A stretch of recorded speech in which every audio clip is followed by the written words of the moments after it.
ভাইরে, ভোট দেওয়া মানেই শুধু বুথে গিয়ে সিল মারানা। আসল খেলা লুকানো থাকে ভোট গণনার নিয়মে। আজকে আমরা বুঝবো দুইটা জাদুর পদ্ধতি, এফপিটিপি ভার্সেস পিআরআই। আর শেষে বুঝবেন কোনটা আপনার পকেটে হাসি ঢুকায় আর কোনটা আপনার ভোটকে জলে ভাসায়। এফপিটিপি কি? বাংলাদেশ স্টাইলে ধরা যাক নারায়ণগঞ্জ 5 আসনে 3 জন দাঁড়ালো, কাশেম কবিরাজ, নিয়ামত টোকাই আর এডলফ খান। কাশেম পাইল 40,000 ভোট, নিয়ামত 35,000 আর এডলফ খান পাইল 30,000। জিতবে কে? কাশেম, কারণ সে সবচেয়ে বেশি ভোট পাইলেও 50% লাগে না, মানে দেশের অর্ধেক মানুষ ওরে ভোট দেয় নাই, তারপরেও ও সংসদে ঢুকে চা খাইব আর বাকি প্রার্থীরা হাঁসফাঁস খাইব।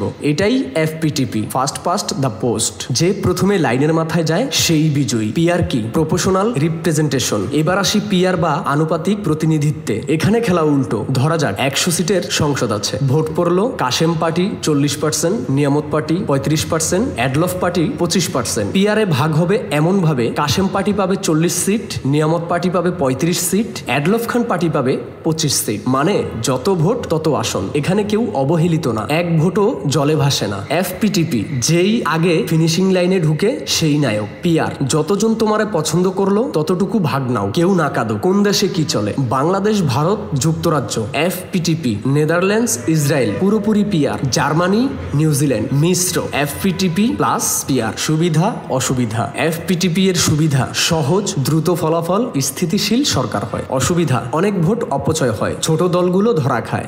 পিআর এর সুবিধা, ভোট অপচয় নাই, সবাই অংশ নিতে পারে। অসুবিধা, সরকার গঠন দেরি হয়, ঝোট ঝামেলা বাড়ে। তাহলে ভাই আপনারা বুঝলেন বাংলাদেশের সিস্টেম এফপিটিপি। তাই কখনো মনে হইব ভাই আমি ভোট দিলাম কিন্তু আমার প্রার্থী হেরে গেল, ভোট তো গেল জলে। হ্যাঁ, সেটাই এফপিটিপি। আর পিআর থাকলে আপনার ভোটও সংসদে যাইতো। তো বলুন কোনটা ভালো, এফপিটিপি এর ফিনিশিং লাইন দৌড় নাকি পিআর এর সবার ভাগে ভাগাভাগি? কমেন্টে জানান।